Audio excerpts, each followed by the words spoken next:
Raising Kanan, Season 3, Episode 7, titled No Law of Loss. Ladies and gentlemen, I go by the name of The Black Abstract. If you're new to the channel, urge you to like, subscribe, hit the notification bell. We got to get into this, man. This was a good episode. Still building up until something big, I believe. But we slowly but surely getting there, you know. And we will be discussing the top WTFs of this episode. So right off the rip, we got to get into it. Rock is a snitch. Yes, it seems like everybody in power is telling someone one or another. We learned that Rock was a CI back when she was 16, 17, and that's how Howard, you know, he knocked them boots. You know, he pulled the R. Kelly, and you know he was doing things he shouldn't have been doing. But the revelation that she was actually an informant. So I don't know if she told on the dude she was putting to be Kanan's dad. You know, maybe she told on him to get him locked up so she could take over. That's a scenario. That's a thought. But it seems just like Rock goes to no lengths to get what she wants. And we see that at the end she was about to knock off Sincere, you know, and she didn't do it because I believe obviously she cares about him a lot. You know, you see how she was acting when he came to the door. So that was the big revelation for me, was like, Rock is a informant? Like, seriously? Like, how is this possible? But it makes sense now as to why she don't want Kanan to realize who his dad is, because, you know, that information could come out and, you know, she had to get that silence. So, once again, Rock thinking about herself, and that's it. Love this episode. Next WTF is the death of the mob guy's son. This is opening another can of worms for this group of individuals. We know that Unique knows about Marvin and old boy meeting up, so we don't know if he's going to use that as leverage or if he's going to try to give heed the warning to Marvin. We see in the trailer for the next episode that he tries to heed the warning a little bit. So we don't know if that's going to work out or if this is going to create more problems for Rock. As we know, the one racist guy from the one episode, he brought him. Out of all people, why would you bring him? He has proven that he shouldn't be in the field. But here he is in the field, and he shoots the wrong guy. And obviously he's on the run himself because it ain't going to end well for him at all. What up, grinders and grindettes? It's your guy, the Black Abstract. Listen, I got some news for y'all right now. I have finally teamed up with Manscaped. Yes, finally. Manscaped.com. We're partners now. You see they done send me a bunch of cool stuff. Look at that right there. That's the weed whacker. That's right there. That's for your nose and ear hair trimmers. You know, a lot of you hairy fellas out there, this work wonders right here, man. We finally have products to help us take care of all that. Look at this right here. So the Lawnmower 4.0. Look at that. Comes right on. It's nice and smooth. This is for arm hair and mainly for your lower region. Listen, fellas, do yourself a service. Trim down there. Your lady is going to love it for you. Also, after you trim down there, we got something called the crop preserver right here. This is ball deodorant. You put it down there and it smells amazing. I've been using it before I teamed up with Manscaped. I've been using this. This is what made me want to team up with them, because I'm like, listen, I'm not going to keep using y'all products and I ain't getting something for it. So I got my own promo code. But after that, after you preserve your balls, you got to tone them. This is ball turner spray right here. This makes sure everything's even out. And I'm telling you, the whiff, your lady get a whiff of this, she probably ain't going to let you go out the house no more. But enter the promo code ABSTRACT when you go there. You go on the website, they got bundle deals. If you just want to get everything at one time, or you get an individual item and come back at your pace. But enter the promo code ABSTRACT, you get 20% off your order. Yes, 20% when you enter the promo code ABSTRACT. Ladies, if you need a birthday gift, a Christmas gift, you need to give you a Father's Day gift for any of your males in your life, this is the thing they gonna like the most. They gonna respect it. Not only do they got this stuff that I got, they got cologne, they got shirt, they got everything. They also got ball towels, you know, on the spot. You need to just clean up down there, fellas. I got some over there. I ain't bring them over here, but I'm telling you, they work miracles, and ladies love this stuff. And fellas, If you need something to buy for, you know, a loved one as well, brother, uncle, cousin, this is the thing to get. Manscaped.com, promo code abstract. Make sure you check them out. We also see the next WTF. We see Jukebox goes to the gravesite to visit Nicole, and we see her dad pops up. And it was funny when it was coming on, they kept doing these flashbacks of like things from last season, and I'm like, why they show this? And normally when they show that in the flashback, it means the episode's going to be relating to those things. So I was curious for a bunch of things I saw that this will be, you know, a decent episode, you know, going back to the past. But we see Jukebox and Nicole's dad, you know, just having a bonding moment. And, you know, he's telling her that, you know, my daughter really loved you. And we can see that he's completely different from his wife. His wife is just, you know, she's super racist, but she just has no empathy at all for, you know, Jukebox and Nicole's situation. So for him telling her, yo, you ever need anything, just let me know. And then asking about the tape that they had together because he wanted to see it. I thought that was pretty dope. You know what I mean? See, some white people are allies, people. It's just, you know, you got to kind of bring it out of them. Next WTF, we see that Lulu killing Camacho is not the end of his problems with Camacho. Camacho's coming to hunt him back from the dead. He learns that Camacho has a debt of $50,000 that has to go to some Jamaicans. So this is another antagonist that we're about to get introduced to, and we're about to see how this works out. So he and I don't see how Lou ain't got fucking $50,000. You know, they selling all this dope, but we see he goes to the house to get the money. So I thought he maybe took the money and was just gonna pay them off, but he wind up going to bed or getting in bed with old boy. What's his name? Post his name in the comments. The big dude that look like me. That's always with Rock, but I don't know if Rock gonna give him the. But he winds up doing business with him because he doesn't want to do business with Rock because he wants something on his own. And I'm like, well, he probably should have wind up doing business with Rock.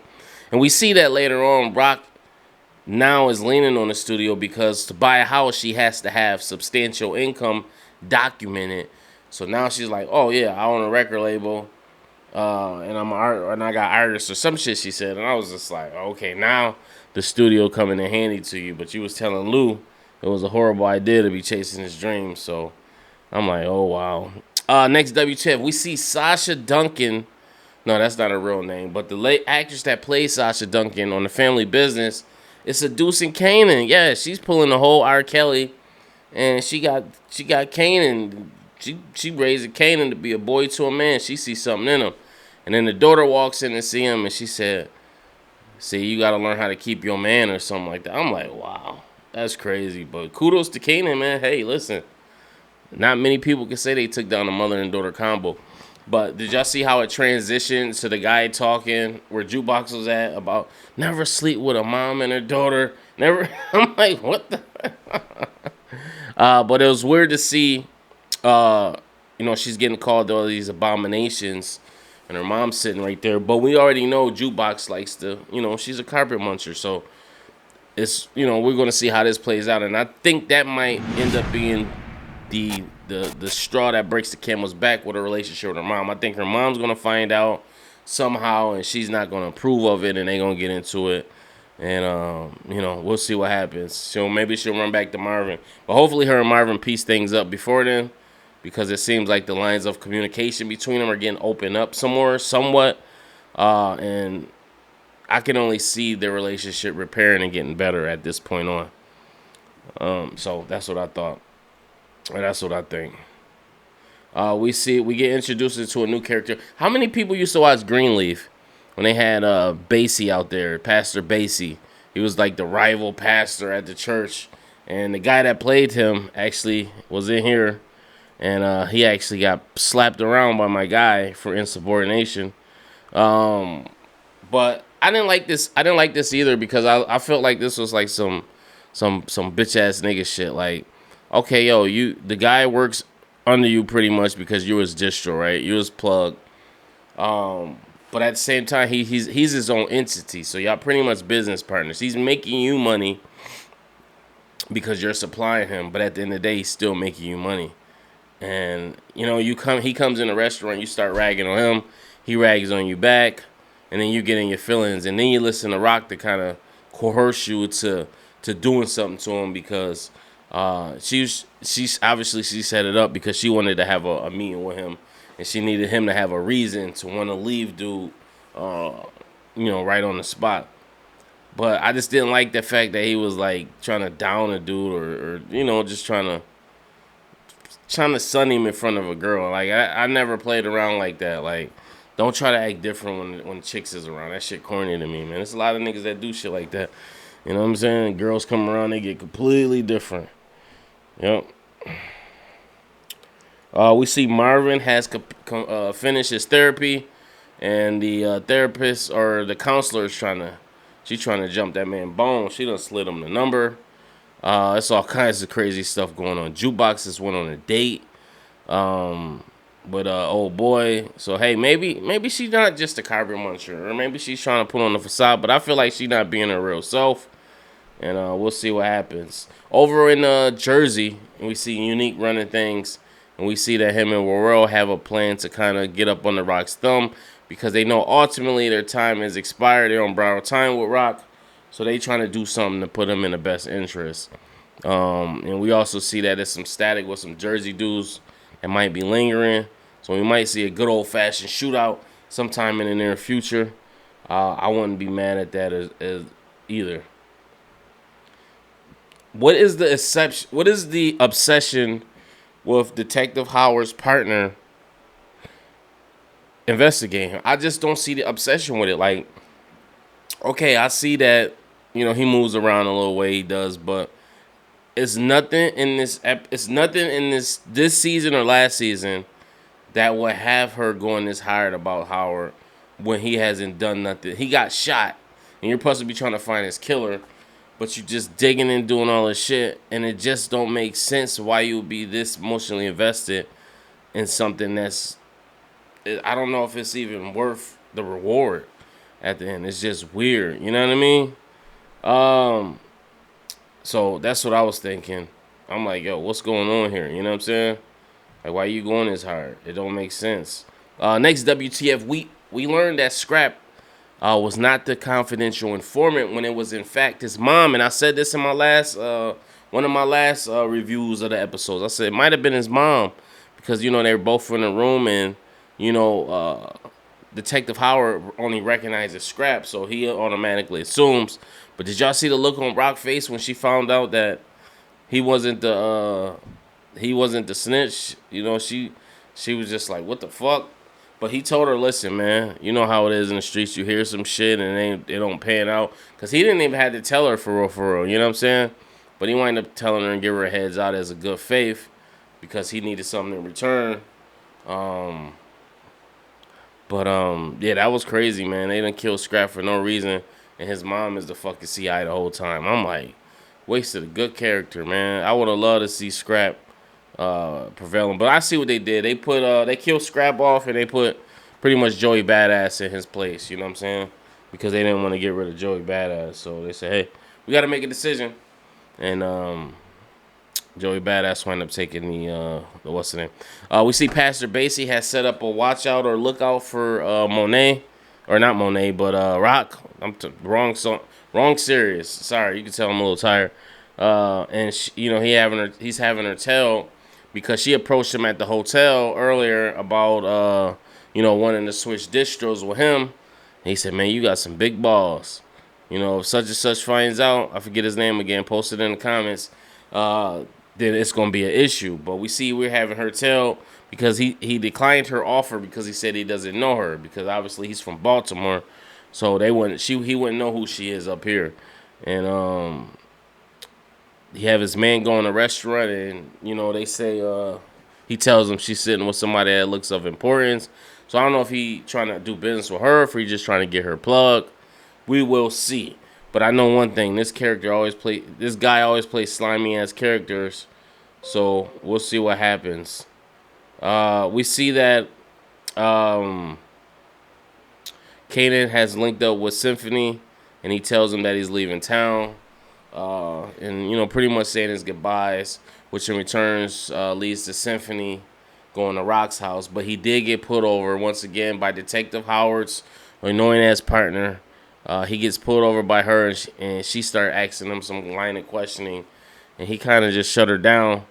But, you know, he did tell Rock, which I think was a mistake. You know, he should have just not said anything because it looked like that caused more damage than actual pain. You know, she couldn't really read him. And I think ultimately she just wound up believing him because he wouldn't have came and tell her if he was telling on her or anything. He definitely wouldn't have came and told her like that or whatnot. So that was just reckless on her, and I think, man.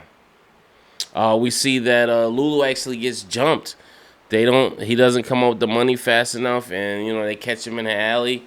And I was just like, man, they got Lulu going out bad this season. Like, what happened? Like, this dude was like Rambo or some shit. Now he just like out of ammo or some shit. I don't know what's going on, man. He getting whooped out, jumped. Last season, Lulu would never. Did y'all see Joey Badass's outfit when he was outside counting the money or whatever he's doing? That outfit still gold with some same Jordans, just how it is. If you wore that outfit today somewhere, that outfit would go. That shit is hard. Pause. Shit dope. Let's see what else we got in here. We see Jukebox drops off the tape. She had it repaired. She drops it off to the dad, you know, as a gift. And then we see Detective Howard going there as well. And I think he's trying to just go around discrediting his partner at this point. I really do. Let's see what else we got in here. Anything else? I think that's it. I think that's it. I think I covered all the main WTFs. If it's anything else, we could talk about it in the comments. And straight like that. So, yeah, this is the Black Abstract signing off. Make sure you go to manscaped.com, enter the promo code Abstract. You get something off your order. Peace.